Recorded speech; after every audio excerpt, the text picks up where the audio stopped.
What's up, YouTube? Welcome back to Celio's Network. Today, I am doing a VOD review of gameplay submitted by my patron Patrick W. So this new VOD review series is to provide insight for both the person who submitted the gameplay and all of the viewers. So hopefully you enjoy my analysis and commentary over the game.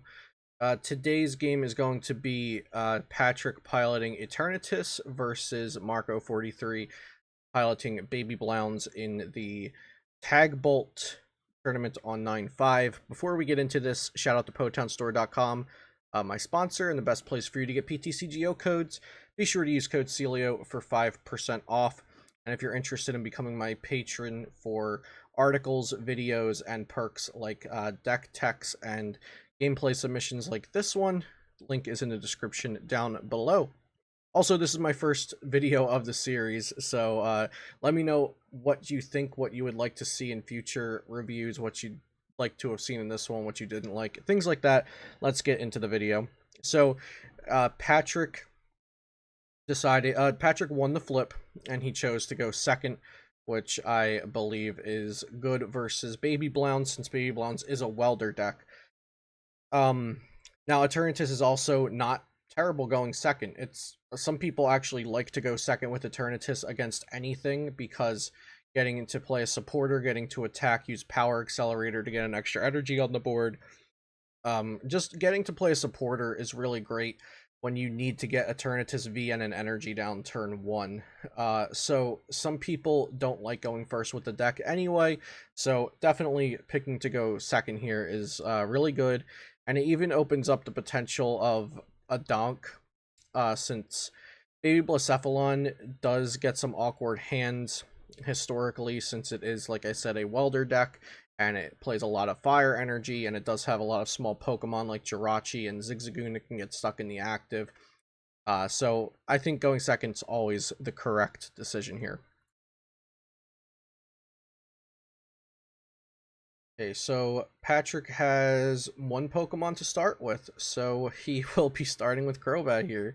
Not a lot of decisions. No, not a lot of room for tactical selection here. And his opponent starts with Jirachi, so we see Baby Blounds have double Jirachi start. Hearth away in energy for double energy, and then Stellar Wish into Hearth, unfortunately for them. But I like playing the Hearth down prior and using the Hearth prior to Stellar Wish.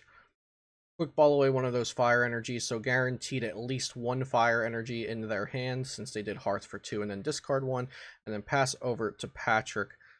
So Patrick's going to play down this Viridian Forest and then Great Ball. So I had this set to 1.25, but I think 1's going to be just fine for the purpose of this video. Excuse me. So here, if you're going to use Great Ball first, I don't think you need to play Viridian down. It's a very niche scenario, but if you wanted to maximize how many cards you can play with Crobat, there is potential of discarding a card with Giant Hearth, then playing Viridian, then discarding a card with Viridian. Now, I'm not sure where this turn goes and if you would want to do that, but it's best to keep all of your options open. Patrick also wants to get a supporter for this turn because his only supporter is Boss. Definitely doesn't want to use that. So, definitely correct to do the Great Balls before Pokegear. Now, if he played Viridian and then immediately used it to thin out the deck, then I would agree with this decision, because then you're thinning out the deck by 1 energy, giving you just microscopic odds better at hitting a Pokemon with Great Ball. But I would have liked to hold on to the Viridian if he's not immediately searching with it. So here's Great Ball, and we have either Zigzagoon or Eternatus. So Eternatus is an easy selection there. So we'll bench the Eternatus and play another Great Ball, and gets Crobat. Awesome. Now, Viridian away a Hiding Dark energy for basic Dark. If you're going to play Pokegear and hope for a... Okay, let's pause here. So, if you're going to play Pokegear prior to the Crobat, the Viridian's fine either way, I think. because you don't want to draw into an energy with Crobat. You want to draw into other cards because you already have 2 energy in your hand, and you can search out another energy with the Viridian. So you're fine on energy at this point. But there are a couple notes here. So, you want to attach the Hiding Dark to Eternatus, so that if you can switch out into the Eternatus and swing, if for some reason you want to swing, let's say you get quad Zigzagoon here, or triple Zigzagoon and Scoop Up Net, and you power Accelerator, then you have the basic energy in hand. That's just the reason to attach Hiding Dark instead of Basic Dark. I'm not sure if there's ever a reason not to attach Basic Dark to the Eternatus here. Unless this was open list and he can see his opponents playing Tina with the energy removal ability, but I don't normally see those in Baby Blound's decks because it's kind of a one-shot deck. They could be playing it to get rid of Weakness Guard, but I would assume they are not. Also, prior to the Crobat, I would have liked to see Patrick use Pokegear, so if he whiffs the Pokegear, he draws an extra card with Crobat. But then the argument against that is you Crobat for 3 and then get to dig 10 cards deeper with Gear. But if you Gear first, you get to dig 7 cards deep, whiff, and then you get to draw 4 with Crobat. Now, in this scenario, if he kept the Giant Hearth in, he could have also potentially discarded either the Boss's Order or the Hiding Dark energy prior to playing Viridian down to Crobat for an extra card.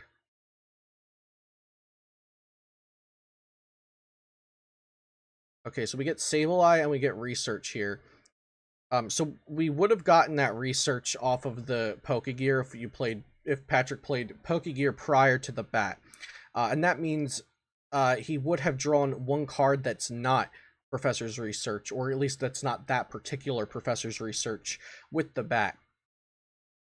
So Pokegear into the Research, it just replaces Gear with the Research from the deck, and then you could potentially draw into a card that you wanted that's not Research from the deck, like a Quick Ball, like an Eternatus, another Eternatus V, a Great Ball, etc. So, or Switch, whatever it may be. But just the point is, if you geared for the Research, that you still have 1 card in hand that's counting as a card that you don't get to draw with Crobat, but it's also a card that you're not drawing this turn with it.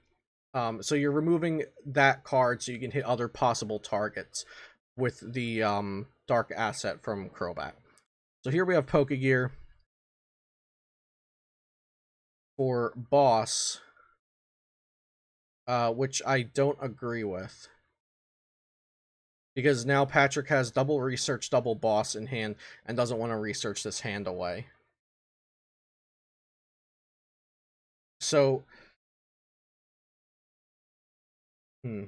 okay, so, yeah, from the place he was at here, I think you just Pokegear, whiff it, and play the Research. Leave the Boss in the deck. You know that Baby Blounds doesn't have hand disruption, so you can just Research and get more cards for next turn, because those bosses are not getting used next turn. You need to dig more to get to your Eternatus, and you're switching out. And more basic Pokemon, obviously, if you want to, like, knock out anything with a lot of HP, which would be the only thing you're using bosses for. But I really do not think you're using boss next turn ever.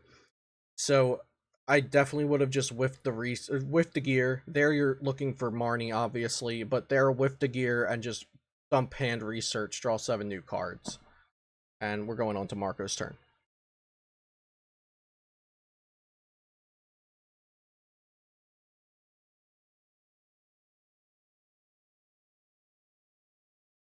Okay, so Stellar Wish, Scoop Up Net, then play Quick Ball.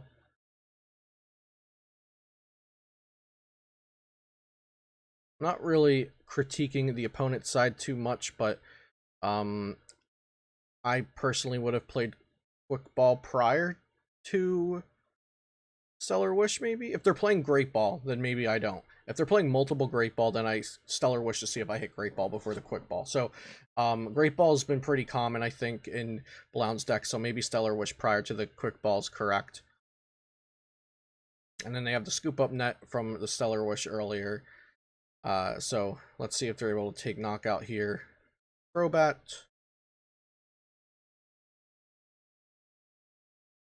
Or on the Crobat with Baby Blounds. And yeah, Fireball Circuit's 200. Now, nothing that Patrick did would have prevented that from happening. But I think Patrick could have set himself up for a better turn here.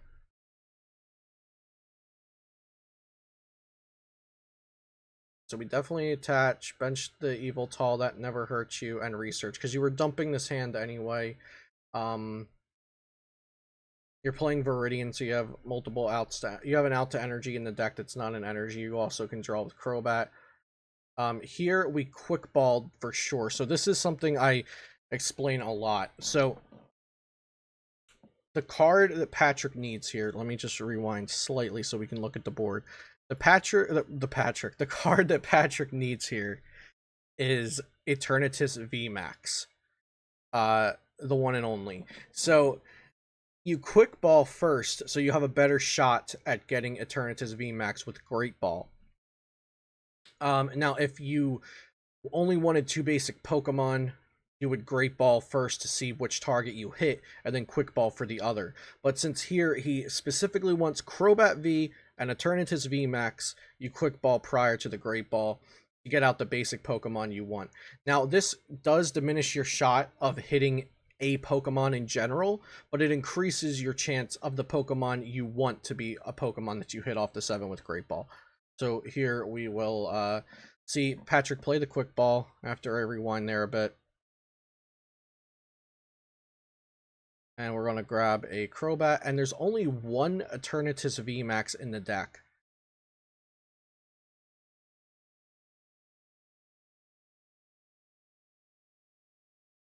Okay, so reset stamp.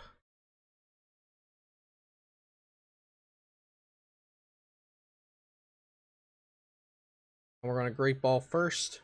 That's fine, because we can grab a Pokemon and Dangerous Drill it away to thin out the hand.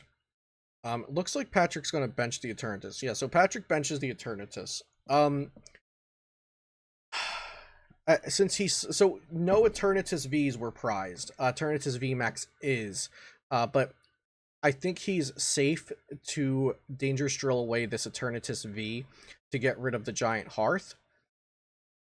If he really wants to dig, and I would definitely be in a pretty pressed situation to draw cards here, or I would feel pretty pressed to draw extra cards, I would potentially Hearth away a basic Dark, Dangerous Drill away Eternatus V to get rid of the Hearth, so that's an out to energy my opponent does not have next turn. They would have to replace it, and I believe they've already discarded one Hearth, aside from the one that's in play, and then you would Crobat for 5 cards.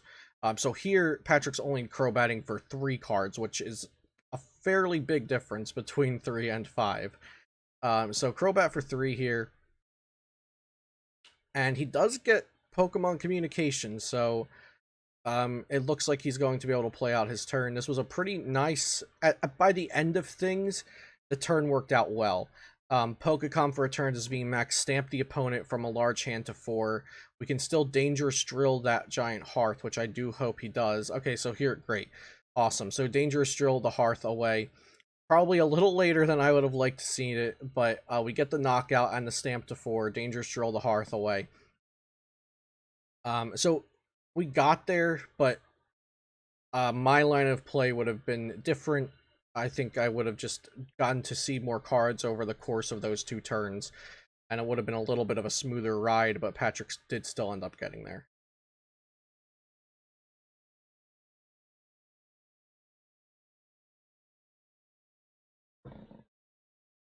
I'm just trying to take in what his opponent is doing. I'm commentating over all of this live. I didn't like write down notes prior or anything, so I wanted to give kind of a raw perspective on this. Okay, so this is good. His opponent just attaches to Cram and Stellar Wishes, Brave Blades. Pass. So, just Brave Blade, I think research is fine there. They did get 3 new cards off of Brave Blade to a hand of 5, but um, Patrick gets to see more cards this way. I don't have any problem with research there. They only have a 5-card hand, not a big deal. We know at least 2 of the cards were not Welder, basically. And that bumping that Hearth could have definitely helped as well. So, very glad Patrick was able to Dangerous Drill the Hearth last turn.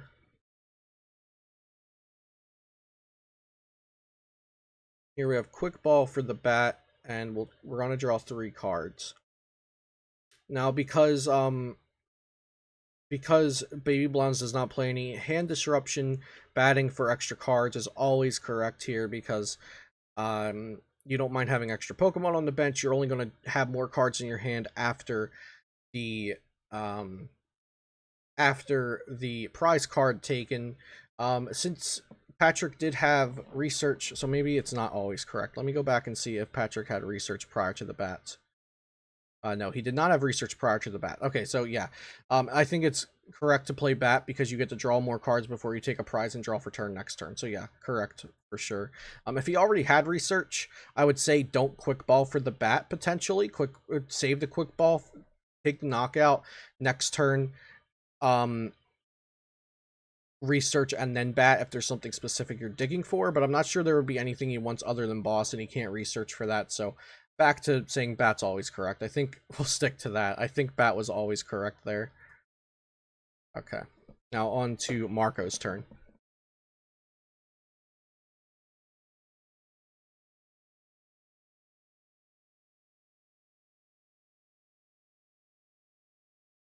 Scoop up that Rachi to use another wish. So opponent's looking for welders, and here we go. There's a welder. Has the energy raw in hand. Does not need Hearth.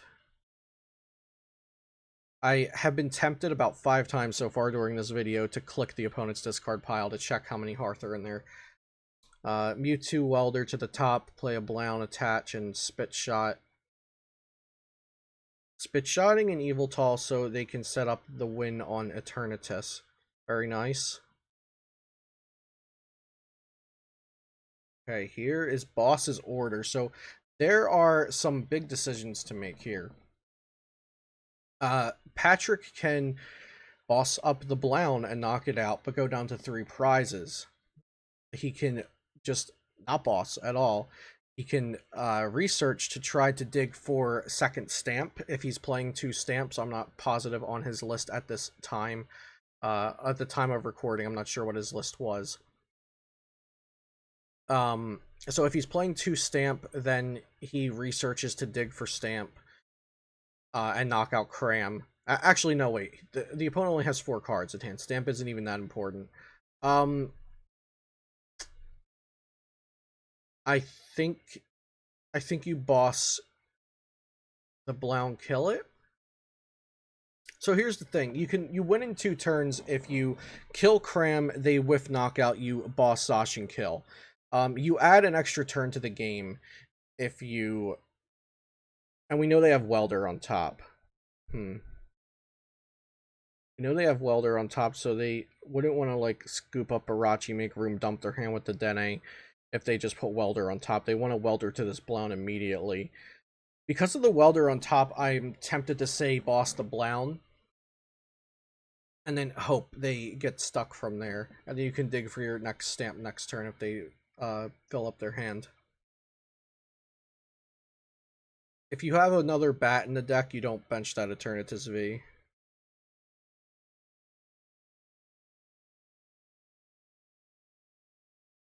I think the play was boss the Blown.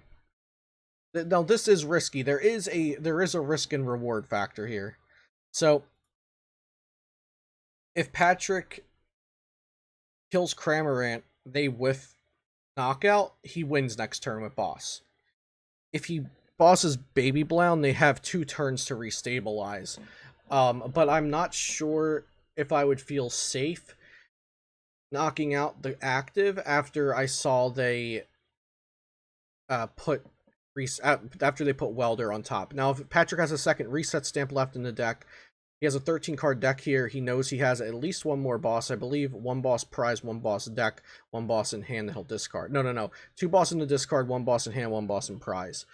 I think you research to dig for stamp, so you can go stamp kill Cram, because they have a hand that they felt comfortable putting Welder on top with, and they have the Blound ready with the Welder on top of the deck. If you stamp them, they have a 25 card deck drawing 3 cards, which is not that much. They don't have Oricorio GX on the board. They only have 1 energy on their Blound. They've already used their Mewtwo, so they would need a scoop up net for it. If they wanted to put it on top, then Stellar Wish, and they have to get it out to switching Jirachi. So I think if you have Stamp, you research, look for Stamp, knockout. Or if you don't have Stamp, you boss the Blound, kill. Now this does add an extra turn to your win condition. Patrick definitely took the higher risk, higher reward here. The higher risk is all they have to do is hit Welder. Well, all they have to do. They have to have 9 energy this turn, plus Welder, and we know they have the Welder. So you either bank on they cannot hit 9 energy for the 2 on Blound, then 7 to knockout, or you boss up the Blound, kill it, and see if they can restabilize next turn. If they can't stabilize next turn, they take another turn of trying to set up, Brave Blade, pass it over to you, possibly then you research for the stamp, or you boss the next Blound that they put 1 energy on, or the next Blound that they benched. So I would have liked to see either research to dig for stamp or boss for the Blound. But like I said, this I want to backtrack there. Sorry. So Patrick did take the higher risk, higher reward play, which is something some players might do that just might be their gut reaction. I am more conservative, and I struggle to say that Boss Blound was the optimal play, because I do think some players would argue you go for the 2-turn win condition, you kill Cram, bank on the fact that out of a 5-card hand they don't have 9 energy, and then you boss Zacian next turn. But with the Mewtwo putting the Welder on top play, that's kind of what makes me say you either need to stamp or you need to boss the Blound. So that's kind of where my decision on that lies, but I do think Patrick knowingly went into the high risk, high reward play there.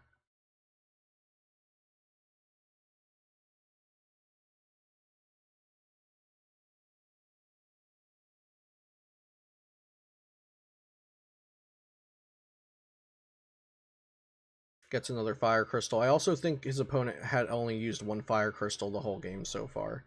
So right now they have 4 energy in hand, I think. And there's an energy retrieval. 4 energy guaranteed, at least.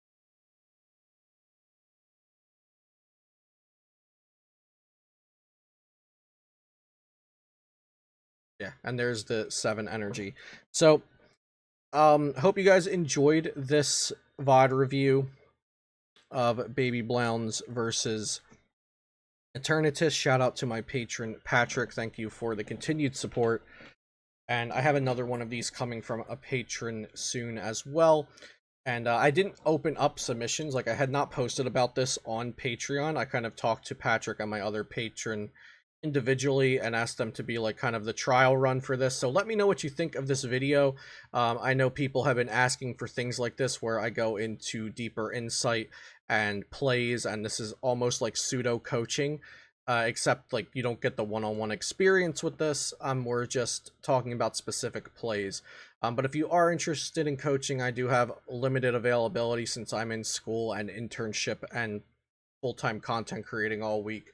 So if you're interested in that, there should be links on my Patreon and in the description down below, or feel free to shoot me a message on any kind of social media, or comment below if you have any type of questions about any of this. I do hope you learned something from this video, and if you think I was incorrect about any of the plays, please leave it down below. There's always something for everybody to learn. Nobody is always right or always perfect, and I want to just stress this, just because I have a YouTube channel doesn't mean that my opinion is more heavily weighted.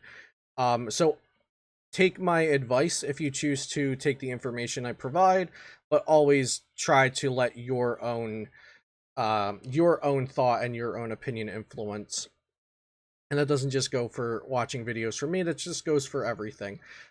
So sorry to get on a philosophical rant at the end of that, but I hope you enjoyed this video. Let me know what you thought about it. Have a good day, and I'll see you next time here on Celio's Network.